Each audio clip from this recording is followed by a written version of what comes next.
Voltaire passa des années à tenter de découvrir le nom d'un homme que l'État français avait décidé qu'il n'existait pas. Il questionna, enquêta, croisa les récits et parvint à une conclusion qu'il publia avec prudence, car dans la France du XVIIIe siècle, certaines questions étaient encore dangereuses. Ce qu'il écrivit dans le siècle de Louis XIV, en 1751, suffit à transformer une affaire de police en obsession historique collective qui dure jusqu'à aujourd'hui. Mais le plus troublant n'est pas ce que Voltaire découvrit, c'est ce qu'il ne parvint pas à découvrir. Et pourquoi ?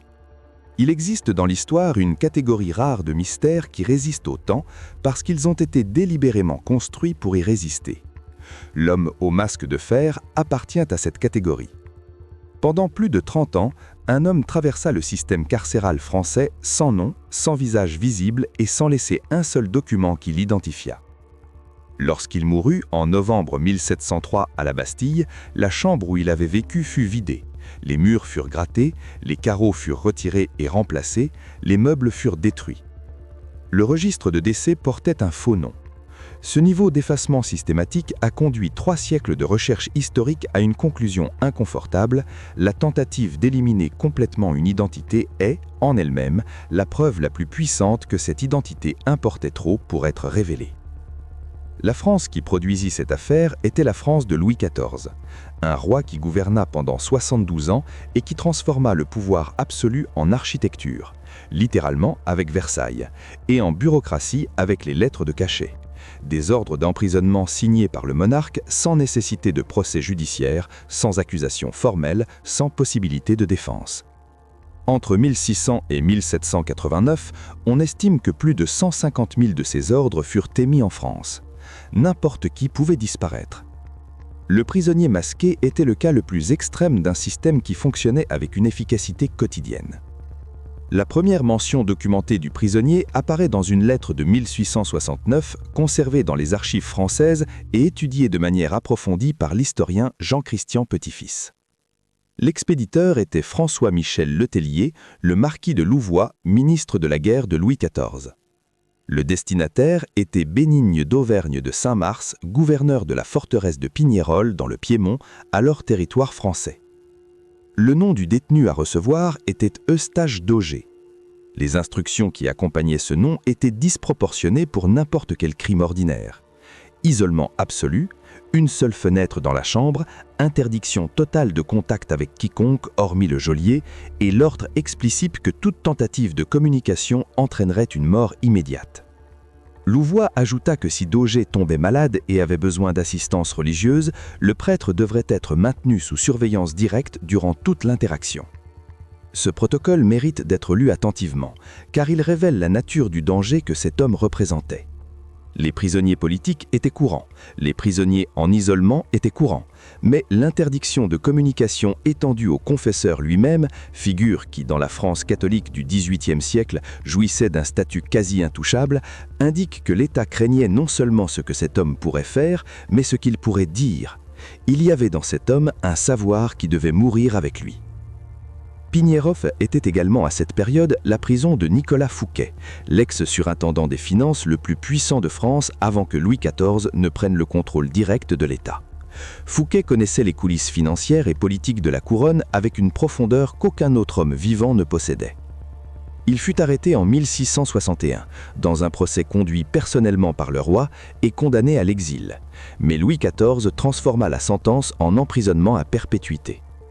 Fouquet mourut en Pignerol en 1680. Durant les années où ils se trouvaient tous deux dans la même forteresse, d'Auger servit de valet personnel de Fouquet. 2 hommes qui en savaient trop, confinés dans le même espace pendant des années. Ce qui circula entre eux demeure inconnu, et cet inconnu est l'une des raisons pour lesquelles Saint-Mars ne se sépara jamais de d'Auger, même après la mort de Fouquet, même au fil des transferts entre forteresses, même jusqu'à la Bastille. Le nom Eustache d'Auger apparaît dans des recherches aux archives notariales françaises associées à une famille noble, les d'Auger de Cavois. Le frère aîné, Louis de Cavois, occupa le poste de premier gentilhomme de la chambre personnelle de Louis XIV, une position de proximité physique et politique avec le monarque. Le frère cadet, Eustache d'Auger, fut impliqué dans des scandales qui touchèrent directement la cour, notamment des épisodes liés à ce que l'on connut sous le nom d'affaire des poisons, instruite secrètement entre 1677 et 1682. Cette affaire révéla un réseau d'empoisonnement, de pratiques occultes et de complicités qui s'approchèrent dangereusement de figures intouchables, dont Madame de Montespan, favorite officielle du roi. L'enquête fut conduite dans une chambre spéciale appelée « Chambre ardente » et ses archives furent partiellement détruites par Louis XIV lui-même à l'issue du procès, précisément pour protéger des noms qui ne pouvaient figurer dans aucun registre public. Si Eustache d'Auger de Cavois était le prisonnier de Pignerol, il était quelqu'un dont le silence valait plus que sa liberté et dont une mort prématurée aurait pu susciter davantage de suspicion que son emprisonnement perpétuel et discret. Le masque apparaît dans les récits à partir de la période où Saint-Mars transféra d'Auger sur l'île Sainte-Marguerite, au large de Cannes, entre 1687 et 1698. Des correspondances militaires de l'époque, citées par l'historien Théodore Young au XIXe siècle à partir de documents qu'il consulta dans les archives de la guerre, décrivent un prisonnier conduit permanent le visage couvert, jamais vu, jamais entendu. La version populaire du fer a été cristallisée par la littérature, d'abord par Voltaire, puis par Alexandre Dumas, dont le roman transforma le masqué en jumeau secret de Louis XIV.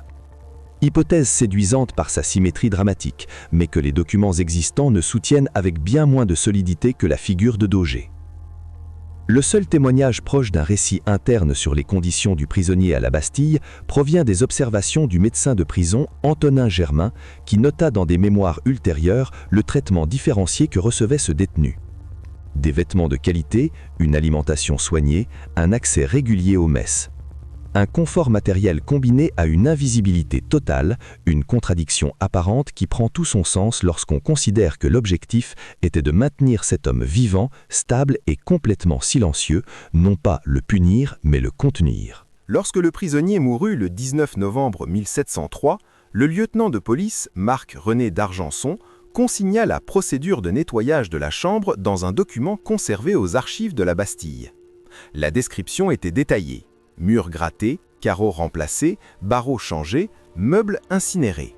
C'était un protocole sans précédent dans l'histoire de la prison. Le nom inscrit dans le registre de décès était Marchioli, méconnaissable, sans correspondance avec aucune identité connue. L'effacement avait été planifié jusque dans les moindres détails. La Bastille fut détruite le 14 juillet 1789. Les documents qui n'avaient pas été transférés dans les archives de l'État disparurent avec elle. La Révolution française, qui renversa la forteresse comme symbole de l'Ancien Régime, élimina également les dernières possibilités d'une réponse définitive. Et voilà le paradoxe final de cette histoire. Le système qui construisit le mystère fut détruit par la révolte que le mystère, en partie, contribua à alimenter.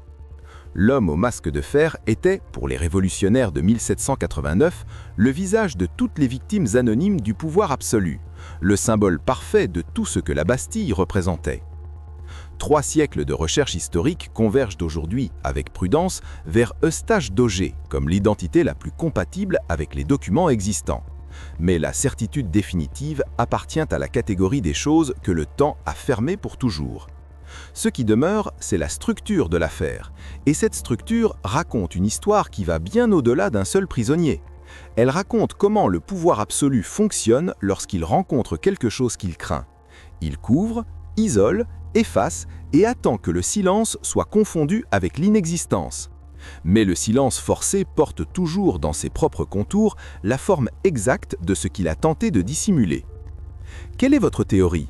Écrivez dans les commentaires, c'est l'un des rares mystères historiques où la discussion a encore tout son sens, car les preuves permettent des interprétations différentes et également sérieuses.